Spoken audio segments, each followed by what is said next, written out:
Ya, assalamualaikum warahmatullahi wabarakatuh. Selamat sore teman-teman semuanya udah datang di sini. Makasih banget sudah bantu kegiatan kami ya dari Universitas BSI. Di sini ingin tahu tentang penyuluhan kemanusiaan, nilai empati, solidaritas, dan kepedulian. Dan kita di sini sedang ada di basecampnya Qatar ya. Di sini ada Mas siapa? Sebagai apa? Sebagai ketua karantina. Ya, dan ini saya Muhammad Adwa sebagai wakil ketuanya. Sebagai wakil ketuanya.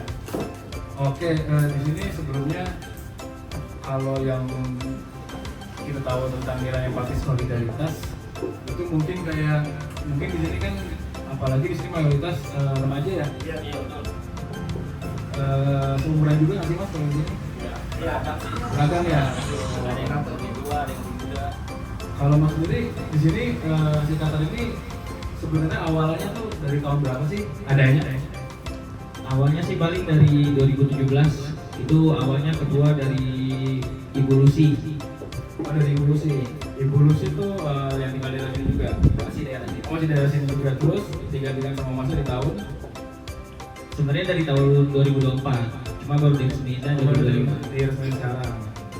Oke, jadi aktivitas sebelumnya ini kalau ngomongin sama sosialisasi masyarakat tuh apa sih terakhir yang bareng melakukan kegiatan bersama masyarakat di sini?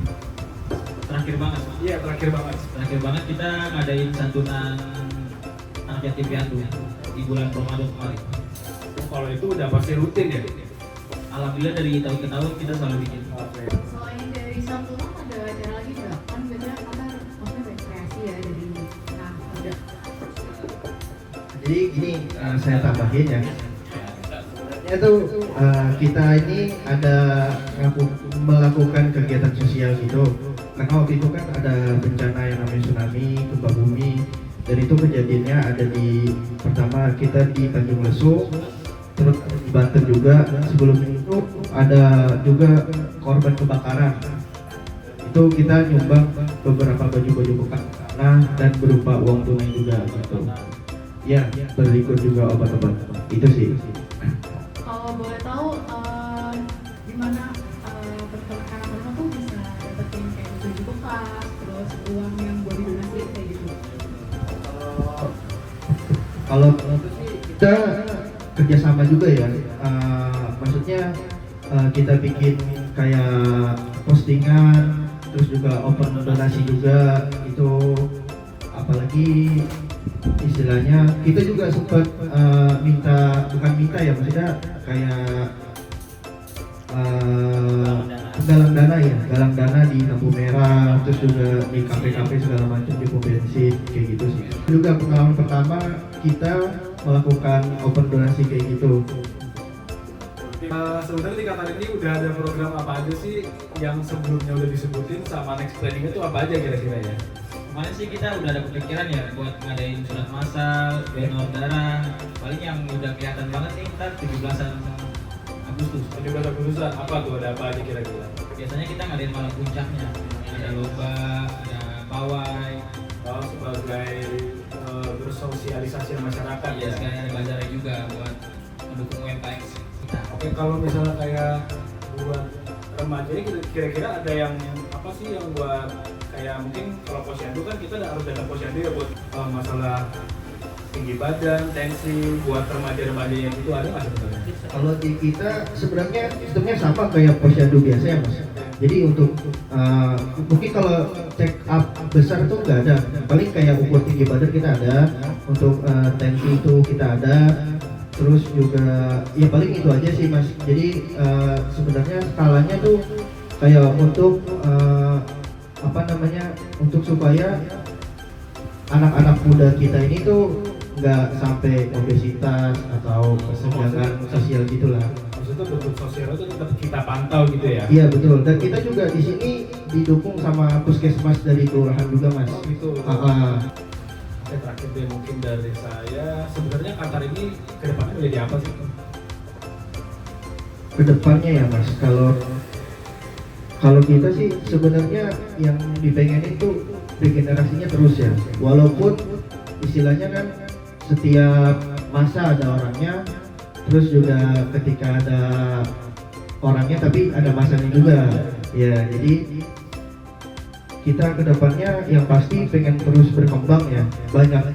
Akan banyak juga kegiatan-kegiatan sosial yang kita buat, dan yang pasti bisa mengharumkan nama wilayah sih. Wilayah ya. Iya. Semoga Qatar buat kedepannya tetap rame ya, tambah rame ya. Orang-orangnya juga tambah asik ya. Tambah anggota ya. Teman-teman semua, sekarang kita masuk ke sesi Q&A ya ke teman-teman semua. Kalau menurut teman-teman nih, apa arti kemanusiaan? Biasanya kan karena banyak ya. Kalau menurut saya kemanusiaan itu adalah salah satu arti dari juga bagian dari kegiatan yang kita buat selama ini, mulai dari kegiatan yang berbau sosial, apalagi organisasi kita kan benar-benar identik sama kegiatan-kegiatan sosial, baik itu pada saat pandemi, penyaluran bansos, mulai dari pemerintah sampai ke sasaran yang dituju, mulai dari bencana alam.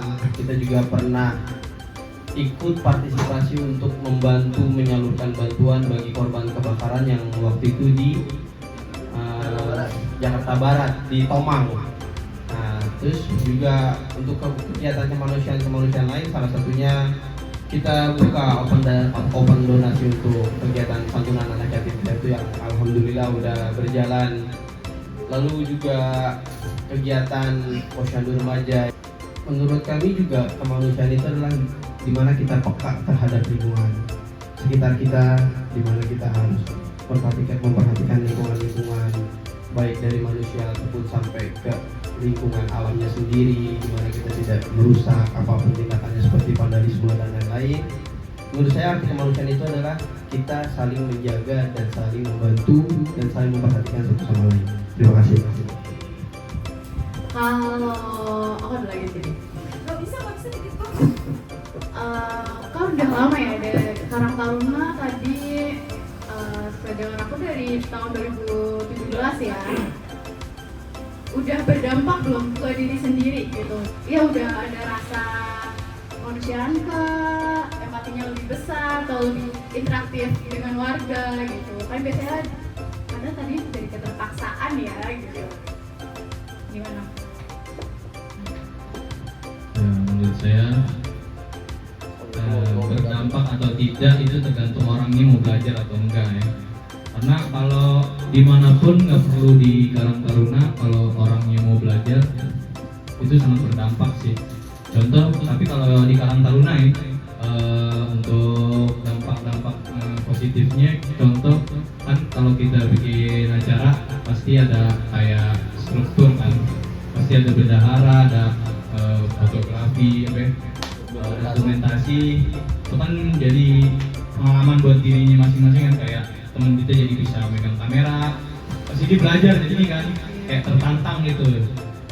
Terus juga temennya yang biasa megang duit tuh jadi bisa ngatur duit, megang istilahnya juga dia jadi punya kepercayaan, tanggung jawab. Terus juga untuk teman-teman yang lain juga kayak ketua kan ngomong ke Pak RW, ke warga-warga kan, apalagi yang humas, apalagi humas kan langsung ke warga langsung kan, maksudnya jadinya dia bisa gimana caranya ngadepin orang kan, istilahnya nilai plus buat orang itu daripada di rumah aja kan. Jadi ada kegiatan gitu di lingkungan, enggak, iya ada kepeduliannya sama sekitar. Kalau walaupun udah kerja juga, kalau emang dia nggak mau keluar ya sama aja sih, nggak ngapa-ngapain juga, ya udah kerja pulang gitu aja kehidupan. Nah, jadiin Karang Taruna ini wadah untuk kita berkegiatan di lingkungan. Sebenarnya jadi positifnya kalau dia mau belajar sih itu doang. Kalau nggak mau belajar sama aja sih, nggak ada perubahan ya. Oke, di sini kan yang ada di sini kan ceweknya mungkin nggak banyak ya, lebih banyak cowoknya ya. Saya mau nanya ke ceweknya deh. Bagus. Sebenarnya empati dan kepedulian di sini dari masyarakat sekitar ya, itu seperti apa sih kira-kira? menurut kalian? Ya coba yang dijawab. Alhamdulillah untuk respon masyarakat sekitar di sini sih alhamdulillah baik ya, nggak ada yang komplain soal apa gitu. Alhamdulillahnya kita selalu ngasih mereka